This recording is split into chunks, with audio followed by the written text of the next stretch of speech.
semester electrical engineering, electronics engineering என்று ஒரு பிரிவு உண்டு எனில் மாணாக்கர்களுக்கும் இது இருக்கலாம்.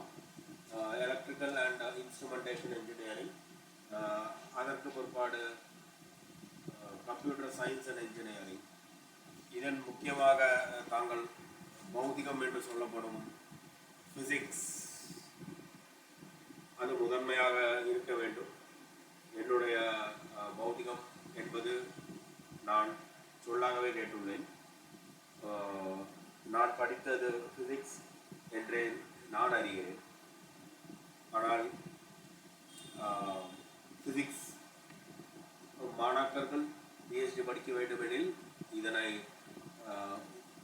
இதனை மேற்கோளாக உபயோகிக்கலாம். ஆனால் நீங்கள்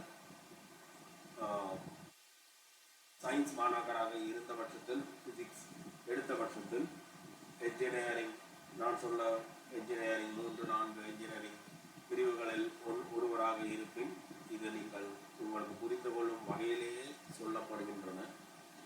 பிசிக்ஸ் மாணாக்கர் என்றால் நீங்கள் இதில் உள்ள தியரிகள், சர்க்யூட் தியரி, பிற்பாடு சர்க்யூட் தியரியின் மற்ற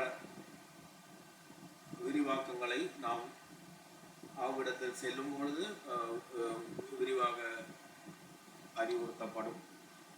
முதலில் இது solid state devices, semiconductor devices, physical semiconductor state எனப்படும் பிரிவுகளில் ஒரு ஒரு கம்ப்யூட்டர் உள்ளதெனில் அதில் உள்ள பொருட்கள் இட்ஸ் நாட் லிக்விட், அது சாலிட் எனப்படும். என்ன கனிம பொருள்? அந்த கனிம பொருள்.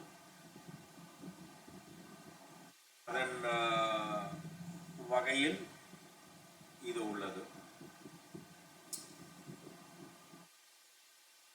அதற்கு ஒரு எலக்ட்ரானிக்ஸ் டிவைஸ் எனில் அதில் சாலிட் டிவைசஸ் எனப்படும் பொருட்களே இருக்கின்றமையால் அதன் பிசிக்கல், இன்டர்னல் பிசிக்கல் பிஹேவியர் எனப்படும்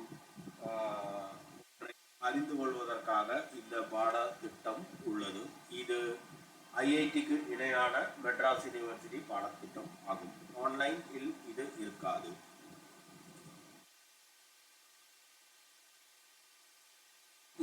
இதற்கு மேற்கொண்டு நாம் அடுத்த தொகுப்பில் காணலாம் விரைவில்.